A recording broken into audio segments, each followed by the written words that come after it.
Senior صحافی اور دا try news کے CEO جمیل بلوچ نے اسٹیٹ لائف ہاؤسنگ سوسائٹی کے جنرل سیکرٹری میاں غضنفر اقبال کا تہہ دل سے شکریہ ادا کرتے ہوئے کہا ہے کہ میرے بھائی مصور علی بلوچ جو ان دنوں علیل ہیں، مجھے کراچی ان کی علاج اور تیمارداری کی غرض سے آنا پڑا۔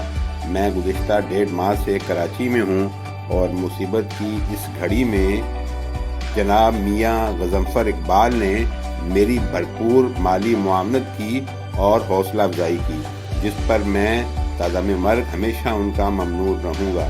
میں دعا گو ہوں کہ اللہ تعالیٰ میرے محسن جناب غضنفر اقبال کو جزائے خیر عطا فرمائے۔